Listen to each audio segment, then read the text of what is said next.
What's the deal, good people? It's your boy Gizzle Man, your girlfriend's favorite YouTuber. Back at you again with Boxing with Gizzle. Um, Big fights coming up. So you know me, I'm dropping opinions, looking for feedback. Let's talk boxing, nigga. Um, Before I get into the big fights this weekend, I just want to give a shout out, man, to somebody I know, man. One of my partners, man, somebody I know personally that I've been watching him grind, been a supporter of his fight game. You know, I think he's a legit welterweight, and he's just been needing the opportunity. You know, my boy King Mylik. You know, you can check him out on Instagram, King Mylik, the boxer. He right from out of South Central LA. Um, come from the same atrocities the rest of us do, coming from the ghetto, and you know, he chose boxing as an outlet, and he just happened to be good at it. You know what I mean? Um, Recently, he fought for the WBF welterweight world championship, and he won. So now he's a champion. It's his first strap, and I'm pretty sure it's not going to be his last. Look for him. He's a tremendous talent. Um, yeah, be on the lookout for my boy. Let me show y'all this clip though. Show y'all this clip, man, of him. You know, after the victory. You know, when they announced that he was victorious. Yeah, man. Let's get to it.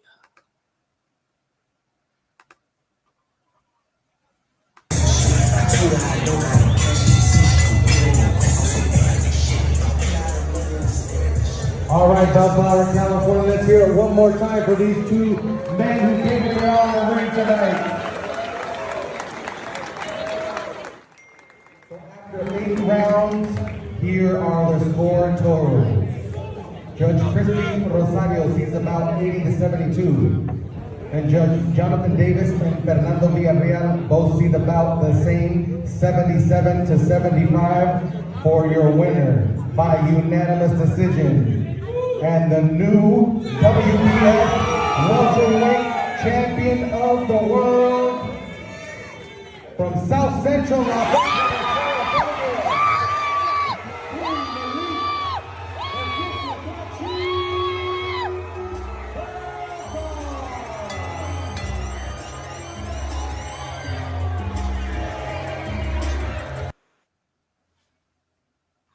That's dope, man. Shout out to King Mylik, man. Keep making the trenches proud. You know what I mean? It's a lot of talent come from these trenches, and sometimes we just don't have the outlets. You know what I mean? The world see Michael Jordan as the best basketball player, but I'm pretty sure in every ghetto it was somebody that everybody probably thought was better than Jordan. They just might not have the discipline or the help getting there. You know what I mean? Probably nobody believed in them. Um, you know, that's how it goes. So, you know, some of the best talent come from the trenches. It's just sometimes we don't have the discipline. The discipline just might not be there. King Mylik, though, he one of them dudes who he disciplined. He have a dream, and he ain't sleeping. He up making them come true. You know what I mean? So again, shout out to my boy, the new WBF welterweight world champion.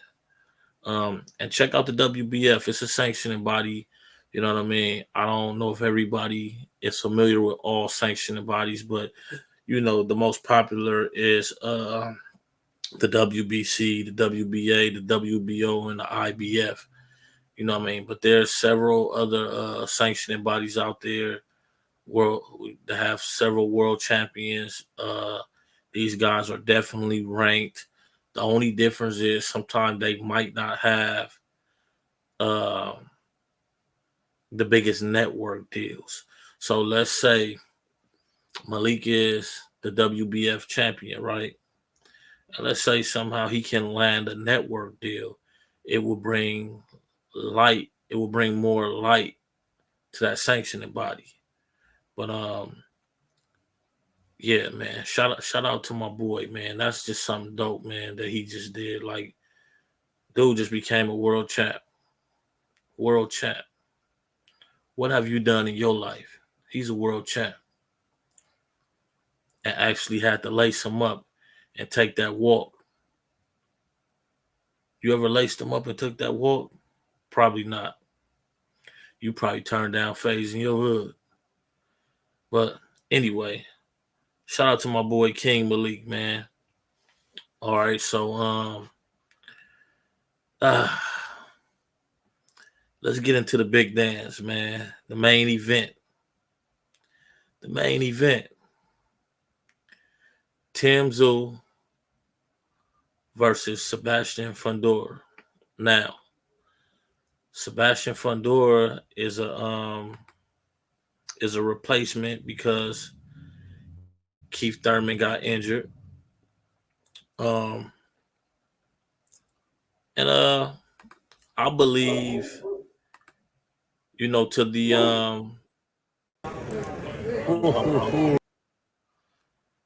I actually believe that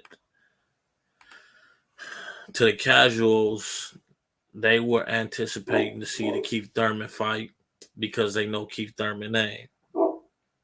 Um, to boxing fans, I believe Keith Thurman and Tszyu would have been interesting, but I felt like Keith Thurman was going to pull it off and beat him. Now I don't have an opinion because I'm like, damn, Keith Thurman keep getting hurt. Now I'm wondering, would he have beat him? Seemed like he's injury prone in his camp, and if you constantly getting injured in camp, I can only imagine what could possibly happen to you in that ring. So shout out to Keith Thurman. I just noticed yesterday he did the surgery, so let's keep him in our prayers and hope Keith Thurman come back strong. A lot of people talk crazy about Keith Thurman, but that makes me just be under the impression that you might be a new boxing fan. At one point in time, when Mayweather was on his last fights, Keith Thurman was the dog at 147, and Mayweather wouldn't fight him. Not saying that Keith Thurman would have beat Mayweather, but it speaks volumes. It was almost the same situation as Canelo and Benavidez right now. You got the new hungry dog asking for that work, and Floyd wasn't trying to give him that work. I think he went off to fight Andre Berto, an easier challenger. So shout out to Keith Thurman, man. I would have liked to seen it, but we got Sebastian Fundora. Let's check this face off out.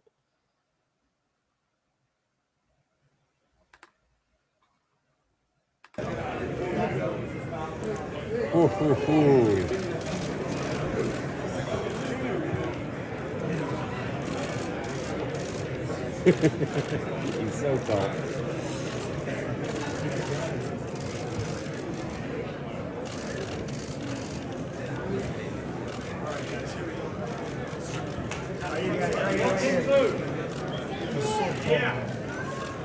Right here, guys.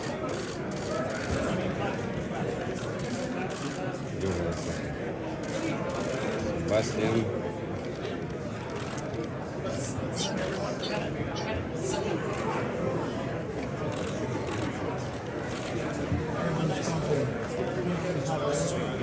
Yeah. Absolutely. Camera. Woo!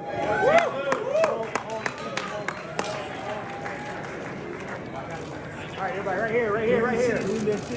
Cameraman. Okay. Casuals. I know what you're thinking. David and Goliath. Well, I don't see David and Goliath. I actually see this as a even matchup.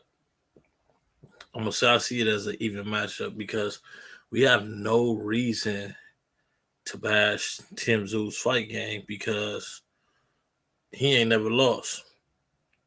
He's touched the canvas before though. So only thing I can say that I see is Tim Tszyu is a pressure fighter. And right now, his chin might be questionable. Sebastian Fundora, I've been watching him from the beginning. And when he lost to Mendoza, I was there that night. I was in attendance, and he looked like he was having an off night. I think if he could have got a rematch with Mendoza, I think he could have beat Mendoza. I was there that night. He was doing well. Something just seemed off, and he got caught. Even when he got caught and he went down, the way he recovered seemed like something was wrong. And when I say seems like something's wrong, I don't, come up with all kind of stuff. Was he drugged? Was he? Sometimes you just have a off night, weight cuts, make the body. If you ain't never laced them up, you'll never and prepare for a fight. You'll never understand what it does to the body. These changes you have to make to step in that ring. So he did look like he was having an off night. Now, prior to him having this off night against Mendoza, he's basically punished most of his opponents. This is why he was coming up in the ranks, and I felt like the big fight would have been him and Charlo at one point. Now we here, and I think the thing is this. I don't think there's a tall fighter you can get for Tim Tszyu to get to spar with to prepare him for Fundora. He fights an awkward style. He's built awkward, and he fights awkward. I can see Tim Tszyu having to resort to not being an aggressor in this fight. I can see Tim Tszyu having to fight off the back foot. So we ain't never seen Tim Tszyu have to do that. If Fundora is the Fundora before he fought Mendoza, if he's coming forward, rangy, letting his hands go, Tim Tszyu could have a problem. We seen what Fundora did to Lubin. We seen what he did to Lubin. And, if the kid is healthy and his head is right, like I say, Mendoza seemed like he caught him on an off night. So I think there's a strong possibility that Fundora might get Tim Tszyu up out of there. Because we've seen Tim Tszyu on that canvas before. And the pressure that Fundora can apply being rangy like he is, Tim Tszyu is going to have to fight a fight where he's going to have to take one to give one. So I think this is might be a battle of, who can get to who first. But if I was a betting man, I go Fundora. Just me basing it off of his previous fights before the Mendoza fight. I would go Fundora if I was a betting man. That's just me though. Oh, okay. This is the co-main event. We're gonna talk about the co-main event now, which is almost damn near bigger than the main event, thanks to Rolando Romero. Before I give my opinion, we're gonna watch a little face-off that him and Pitbull Cruz had. Let me see.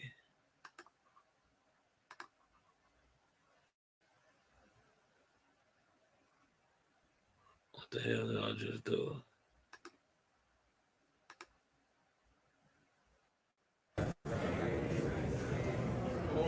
Oh, man, they gotta have a security guy to do this for you.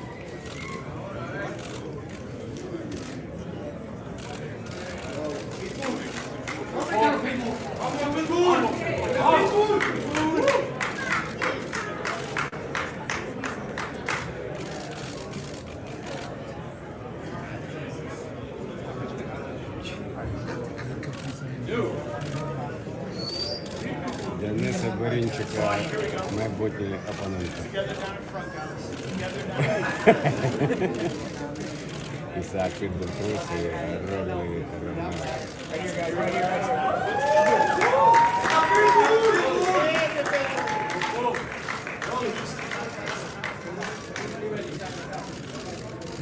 До речі, щось з лівим оком у Ромеро.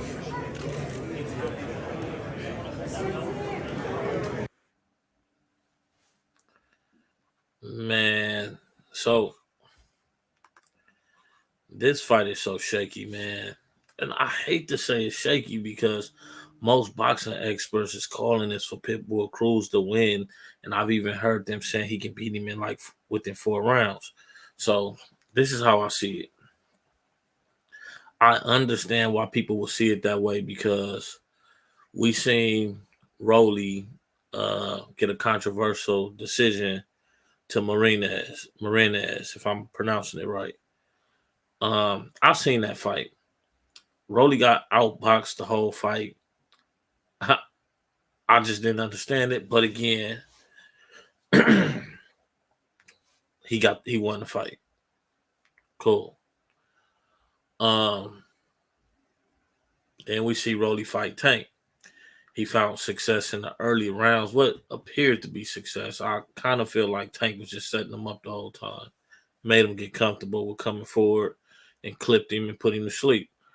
He lost to Tank. Then he come back and I don't remember his name, but the older Spanish guy, the last fight he had, which I felt like he lost. I felt like he lost that fight. That old man was whooping Rolly ass.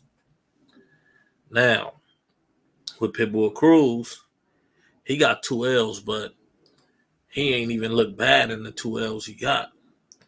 He lost to unanimous decision against a fighter in the past and to Tank Davis. So one thing they got in common, they both lost to Tank Davis, but Rolly got knocked out and Pitbull lost a unanimous decision. So if you're using the measuring stick of them fighting Tank, of course you're leaning towards Pitbull Cruz. But in boxing, we also say styles make fights. Rolly can apply pressure, but I don't believe he's going to win the pressure battle with. I don't believe he's going to win the pressure battle with Pitbull Cruz. So we might see Rolly fighting off the back foot.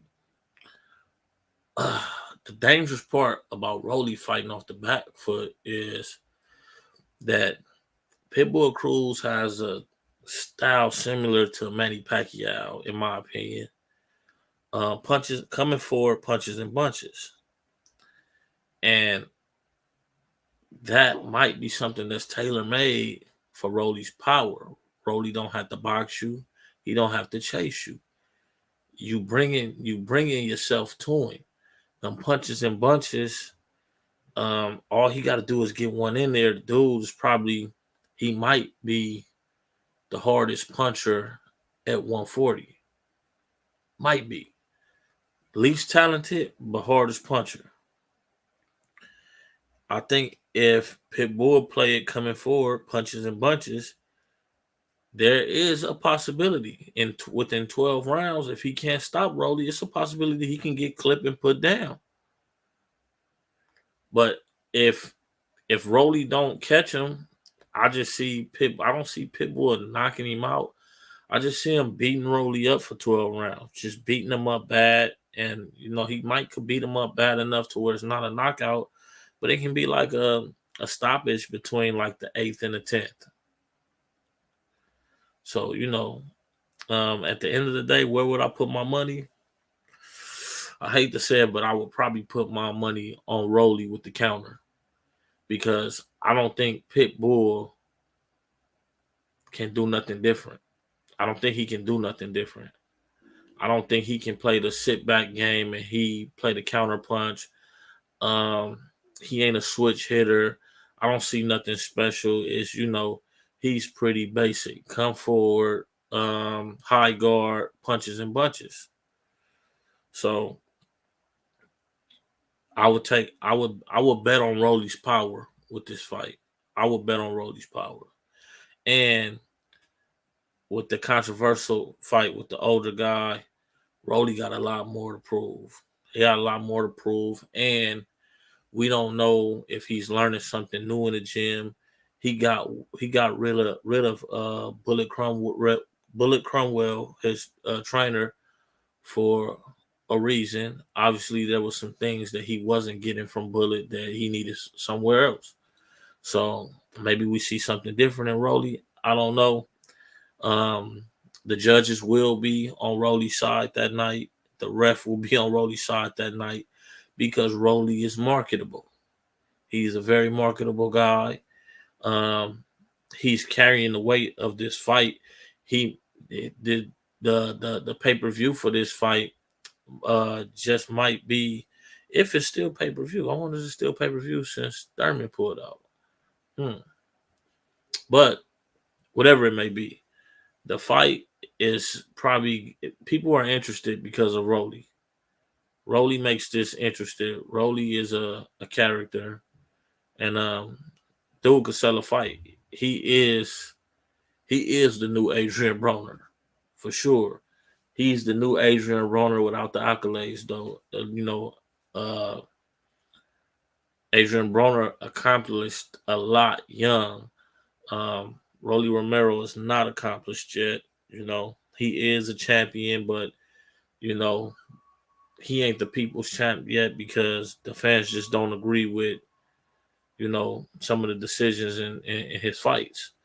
So I'm taking Rolly on this one, man. I'm taking the showman for this one, but I wouldn't be surprised if Pitbull win. But I'm taking Rolly on this one.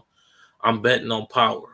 If I'm a betting man, I'm betting on power in this fight because Pitbull Cruz don't do too many things different. He's kind of your basic come forward punches and bunches fighter.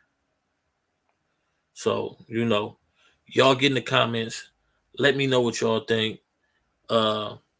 Like, subscribe, post my shit, send it to a friend, tell a friend. Yeah, boxing with Gizzle.